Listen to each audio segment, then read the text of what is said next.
Shalom, puji Tuhan. Tema firman Tuhan hari ini, terputus dari kutuk dosa masa lalu, dosa keturunan. Saudara, dosa itu harus dibereskan, harus diputuskan. Karena dosa itu ibaratnya rantai. Kalau kita tidak bereskan dengan Tuhan, kalau kita tidak putuskan, itu akan turun kepada generasi-generasi kita selanjutnya. Kami sudah pernah melihat hal itu di tengah-tengah jemaat yang kami layani. Bagaimana generasinya mengalami dosa kutuk keturunan, dosa masa lalu yang tidak dibereskan. Saudaraku, kita akan melihat ayatnya dulu di dalam kitab Keluaran. Keluaran 34 ayat yang ke-7. Saya baca untuk kita semua. Yang meneguhkan kasih setianya kepada beribu-ribu orang, yang mengampuni kesalahan, pelanggaran dan dosa, tetapi tidaklah sekali-kali membebaskan orang yang bersalah dari hukuman, yang membalaskan kesalahan bapa kepada anak-anaknya dan cucunya, kepada keturunan yang ketiga dan keempat. Saudaraku, kita perhatikan di sini. Dosa itu, saudaraku, harus dibereskan. Ada banyak kali, saudaraku, kita tidak menyadari apa yang kita perbuat itu turun kepada anak-anak kita. Bahkan bukan hanya sampai kepada anak-anak kita, bisa sampai kepada cucu kita dan keturunan selanjutnya. Saudaraku, kami kesaksian di dalam khotbah ini, 3 tahun yang lalu kami melayani. Ada satu keluarga jemaat yang terbilang baru berjemaat bersama-sama kami dalam jemaat Pondok Daud. Ketika kami datang ke rumahnya, karena mereka baru berjemaat, kami datang ke rumahnya. Pada waktu itu mereka panggil kami untuk pelayanan ke rumah mereka, karena mereka dalam keadaan duka cita. Ketika kami sampai di rumah mereka, ternyata kami diperhadapkan dengan seorang bayi, saudaraku, yang baru berusia 2 minggu, yang meninggal. Bayi 2 minggu meninggal, saudaraku. Karena mereka kenal kami sebagai pendeta, mereka panggillah kami untuk memimpin ibadah pemakaman. Waktu itu mereka boleh terbilang belum berjemaat, baru sekedar mengenal kami sebagai pendeta karena rumah mereka tidak jauh dari gereja kami. Jadi ketika kami sampai di rumah mereka, anak bayi itu yang sudah meninggal itu yang mereka sudah atur, sudah siapkan di rumah mereka. Orang-orang sudah pada berkumpul untuk ibadah pelepasan jenazah. Dan kami berkata-kata kepada mama dari bayi itu, kami ngobrol, kami bercerita. Kami berkata, oh ibu, ini adiknya kenapa meninggal? Oh, dia bilang begini. Ini usia berapa? 2 minggu. Baru saya tanya, ibu, anak ibu berapa? Oh, anak saya 5. Sekarang anak saya 5. Tetapi anak saya 5, tapi sudah ada beberapa yang meninggal. Oh, beberapa yang meninggal. Iya, yang meninggal sudah ada 3. Sudah ada 3 yang meninggal di usia yang masih kecil-kecil seperti ini. Masih usia-usia bayi, usia-usia balita, meninggal. Dia berkata begitu. Saudaraku, dan dalam hati saya berbicara bahwa ada sesuatu yang belum dibereskan dari keluarga ini. Ketika dia bersaksi, dia berkata, oh 3 tahun yang lalu saya hamil, saya melahirkan anak yang saya lahirkan cuma beberapa bulan, sekitar 5-6 bulan dia meninggal. Berikut lagi lahir, tidak lama lagi, saudaraku, hanya beberapa bulan dia hidup, dia meninggal. Dan anak ini dia bilang adalah anak yang ketiga yang meninggal. Dan sekarang yang ada bersama-sama dia tinggal 2. Jadi 3 yang sudah meninggal, saudaraku, 2 yang masih hidup, anak mereka 5. Saudaraku, dan saya berkata pasti ada sesuatu yang belum dibereskan oleh keluarga ini. Dan memang ternyata keluarga ini adalah keluarga yang malas beribadah. Keluarga ini adalah keluarga yang malas mencari Tuhan. Sebab itu ketika mereka panggil kami untuk melayani, kami sempat kaget. Kok kenapa ada anak dari ibu ini dia datang panggil, yang sudah seumuran 11 tahun, dia datang panggil, ibu gembala, bapak gembala, Itu adik saya meninggal, mama suruh datang ke rumah. Kami ke rumah, ternyata maksud mereka supaya kami memimpin ibadah pelepasan jenazah, karena memang mereka malas beribadah di satu gereja. Jadi tidak terdaftar di gereja manapun pada waktu itu.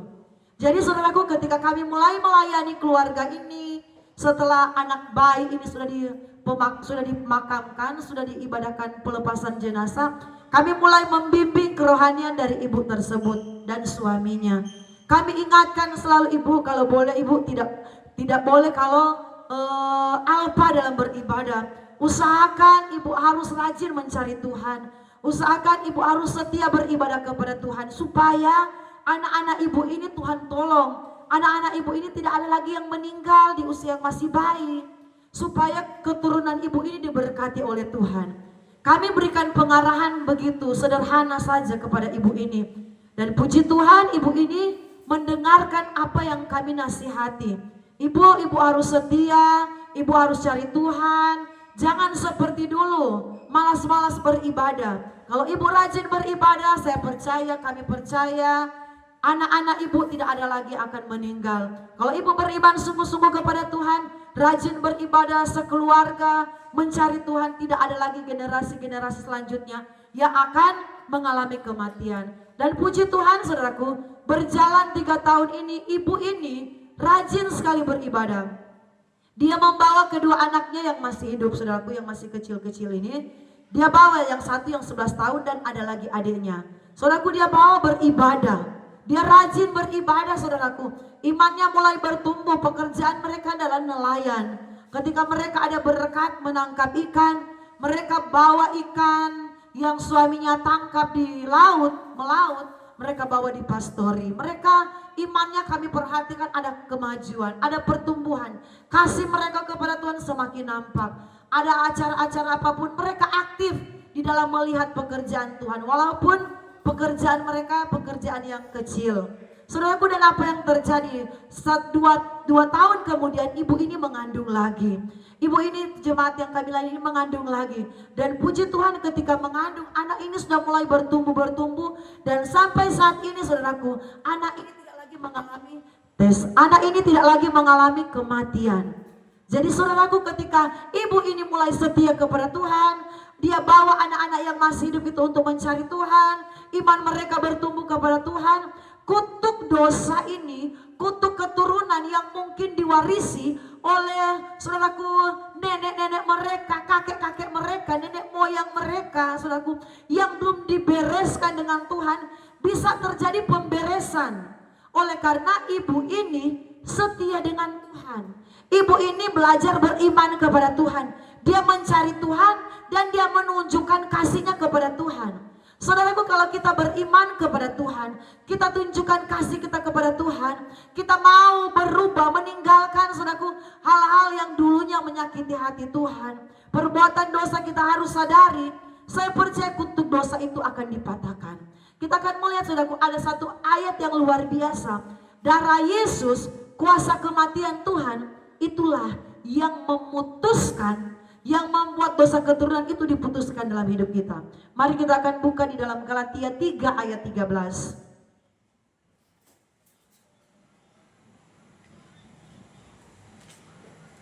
Galatia 3 ayat yang ke-13. Dibenarkan oleh karena iman, ayat 13. Kristus telah menebus kita dari kutuk hukum Taurat dengan jalan menjadi kutuk bagi kita. Sebab ada tertulis, terkutuklah orang yang digantung pada kayu salib. Saudara perhatikan di sini.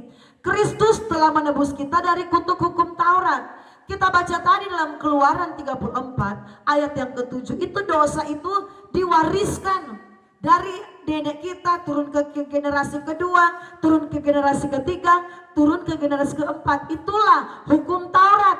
Tetapi ayat mengatakan Galatia 3 ayat yang ke-13, Kristus yang sudah menebus kita dari kutuk hukum Taurat. Jadi ketika kita beriman kepada kematian Kristus, amin, kita beriman kepada Jumat Agung, kita beriman kepada karya salib Kristus, saya percaya belenggu-belenggu kutuk-kutuk dosa, dosa masa lalu itu akan diputuskan. Asalkan ada sesuatu yang kita tunjukkan kepada Tuhan, yaitu iman kita ini harus kita tunjukkan. Walaupun kita yakin bahwa Yesus sudah mati untuk dosa kita, tetapi kalau iman kita tidak kita buktikan kepada Tuhan, itu saya boleh katakan tidak ada sesuatu faedah yang besar yang akan kita alami. Tetapi ketika kita yakin kepada darah Yesus yang sudah mematahkan, yang sudah memutuskan kutuk dosa keturunan, dosa masa lalu, kita harus tunjukkan dengan apa kita setia sama Tuhan. Seperti yang saya saksikan tadi, ibu ini saudaraku, dia tunjukkan kesetiaan dia sama Tuhan. Dia tunjukkan kasihnya di gereja. Dan saya melihat ketika Tuhan memberkati dia dengan berkat anak lagi, tidak terjadi lagi kematian. Artinya apa? Dosa keturunan yang mungkin diwariskan dari nenek moyang mereka, dari oma opa mereka, dari kakek mereka, diputuskan kepada generasi ibu ini. Karena apa? Melalui pribadi seorang ibu ini, dia membawa anak-anaknya untuk datang beribadah kepada Tuhan. Saudaraku, Yesus Kristus yang sudah mati di Bukit Golgota, itulah yang sudah memutuskan, menghancurkan, memberhentikan rantai dosa itu terus berlanjut. Supaya rantai dosa itu tidak berlanjut, darah Yesus yang sudah memutuskan. Dan bagaimana itu benar-benar terjadi dalam hidup kita? Kita harus beriman kepada kematian Kristus dan kita tunjukkan iman kita itu seperti apa. Rajin cari Tuhan, rajin beribadah, rajin berdoa. Itulah bukti kita beriman kepada Tuhan. Amin. Karena Alkitab berkata iman tanpa perbuatan mati. Jadi kita beriman kepada pengorbanan Yesus di Bukit Golgota yang sudah memutuskan kita dari kutuk dosa masa lalu, kutuk dosa keturunan. Tetapi iman kita itu harus kita buktikan dengan sebuah perbuatan. Perbuatan apa? Perbuatan mengasihi Tuhan, perbuatan mencari Tuhan dalam ibadah, perbuatan rajin baca Alkitab, perbuatan rajin berdoa. Itulah bukti dari iman kita. Saya percaya kalau kita lakukan hal itu, kalau kita imani, kita berkatakan dalam nama Yesus tidak ada lagi kutuk-kutuk keturunan yang akan terjadi atas keluargaku. Darah Yesus berkuasa. Tidak ada lagi kutuk-kutuk dosa masa lalu yang akan turun kepada generasi selanjutnya. Karena apa? Iman kepada Kristus dan pembuktian hidup dalam hidup kita setiap hari. Shalom, Tuhan memberkati.